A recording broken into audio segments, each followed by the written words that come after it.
Welcome everybody to another installment of Why Was I Allowed to Be on Camera? Or as I like to call it, Grill Slingers. I'm Eric, and today we got a West Coast spin on some pork ribs that might seem a little unconventional, but hey, it's Grill Slingers, baby. We got this.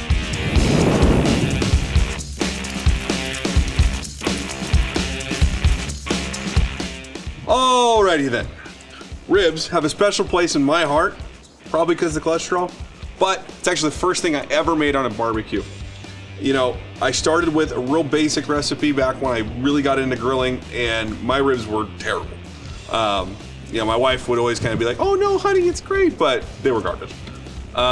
You know, so I tried to tweak it a little bit more every time until I finally got comfortable with something. I still try to do it a little different, but today we're gonna do a pretty large departure from the classic Kansas City or Memphis style dry rib. We're gonna take some license and go for a flavor that really complements the rich and the smoky flavor that you get with the pork rib. We're gonna go with the spare ribs today because it's my personal favorite. Plus you just get a ton of flavor. It picks up a ton of smoke. That being said, we're just gonna jump right into prep. So we've got our ribs. The first thing we have to do when we're doing our prep is remove the membrane on the back. So we're gonna go ahead and flip this over. And ribs will have this thin layer right here that we've got to remove. If you don't, it's gonna be really chewy and it doesn't render down. So go ahead and just take like a skinning knife. You can use a fillet knife. Just kind of start an edge over here. Once you've got just a little of this pulled up, you're gonna want to take a paper towel and just start pulling this back. Sometimes it'll come out one piece, sometimes it comes out in little strips. That's okay, but we just want to get all of that removed. How are we doing today, Camera B? Good. So membrane's pulled back. That stuff's nasty. Don't save it for anything. The next thing we're gonna look for is any loose pieces of bone.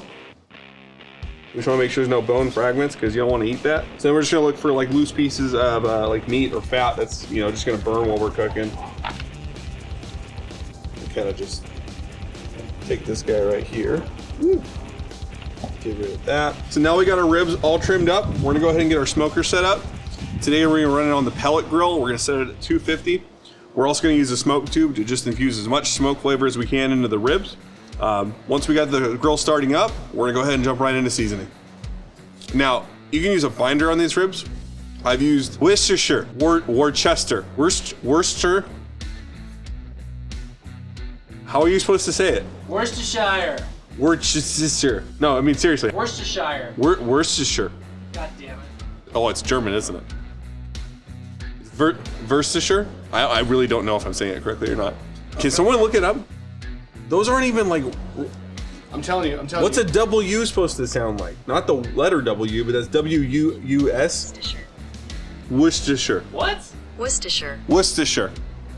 Why has it got like 8 extra letters then? Mustard, beer. But as long as your rub has enough time to actually sit on the meat, you don't really have to do one. Just grab your favorite rub. I'll be using my Cali Gold rub today. We're gonna wanna get the meat side and the bone side. We don't wanna be shy about it at all. Just get everything nice and covered.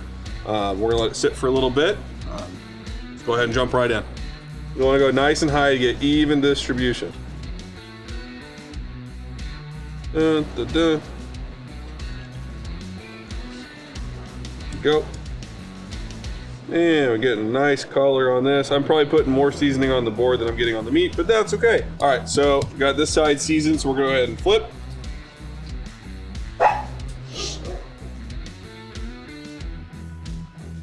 And we wanna get nice, even coverage. We're gonna be spritzing this later, so we wanna make sure we can compensate a little bit. Okay, so we're gonna let this sit for about 30 minutes. Once that's absorbed a lot of the salt, it's gonna be time to go ahead and put it on the smoker.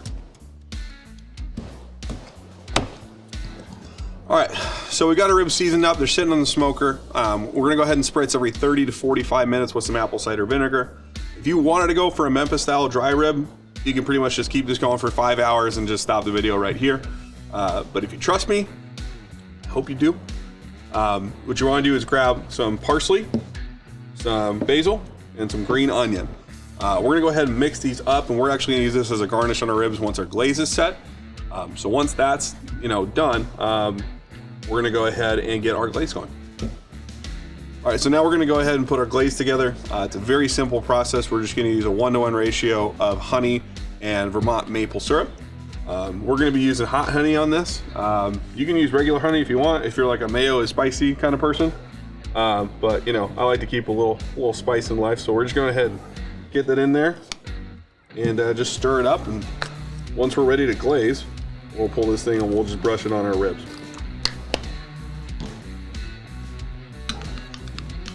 Doobity-doobity-doo.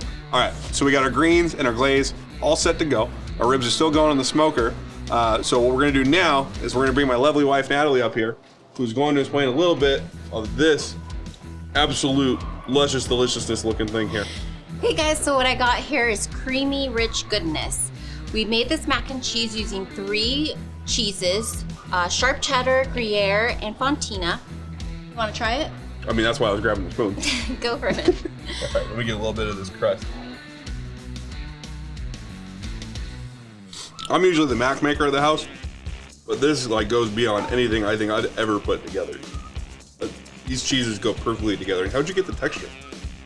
So I topped it with cheese and threw it in the broiler.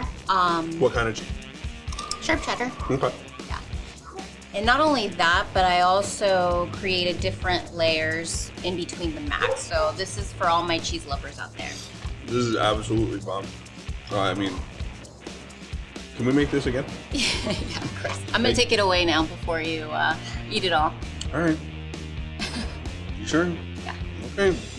If you want to see this recipe, you can click down below in the description box. See you later. All right, so our ribs have been going for about 3 hours. Bones are starting to pull back nicely. So we're gonna go ahead, get them off the smoker for a second, and we're gonna get our foil wrap ready to go. What we're gonna do is we're gonna put down 2 layers of foil. We're gonna put some apple cider vinegar on the bottom as well as part of our glaze and some rub. We're gonna just have that meat side down, and we're gonna go back in the smoker for about an hour.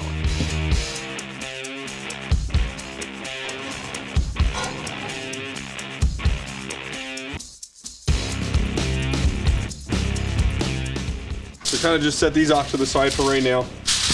What I always like to do is kind of make a little bit of a well before we get going because we don't want anything to start running off. We have the foil going, but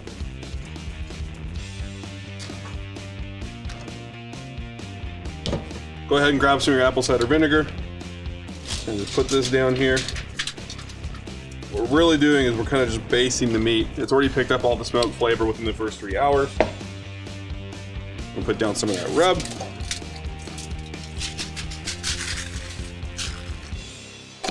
And some of our glaze. Go ahead and just drizzle that on over there.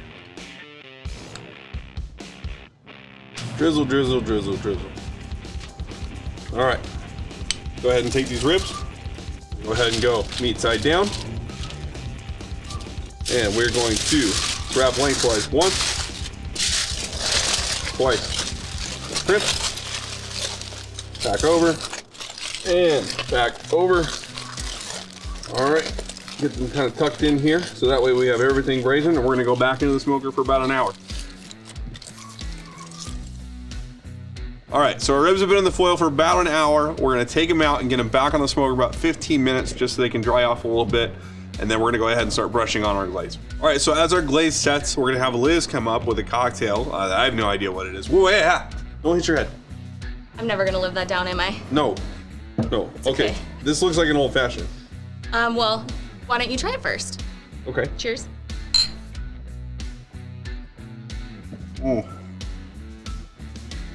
So you were right, it is an old fashioned, but it's a little special. I made a smoke infused maple old fashioned.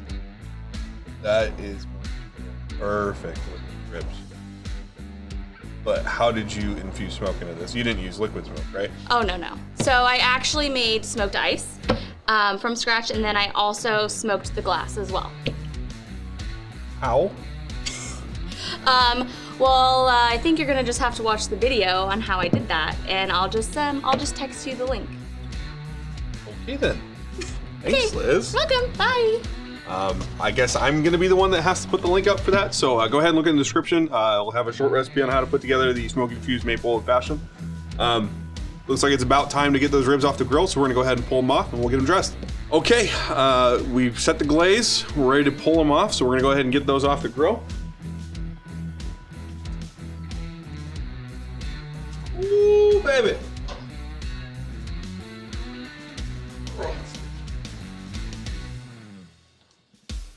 Okay, so here's the deal. Our ribs have come out the smoker, the glaze is set. We're gonna take a little bit extra glaze and go ahead and just kind of brush that on there. Just because we want our greens to stick a little bit. Now, if you notice in the recipe, let's put this on there. The recipe calls for macadamia nuts as well. However, nut allergies are a real thing, and we don't like killing our team members. What I like to do is kind of just break them down in 2 bone sections at each time. Oh. Let me go ahead and get a little scrap of that.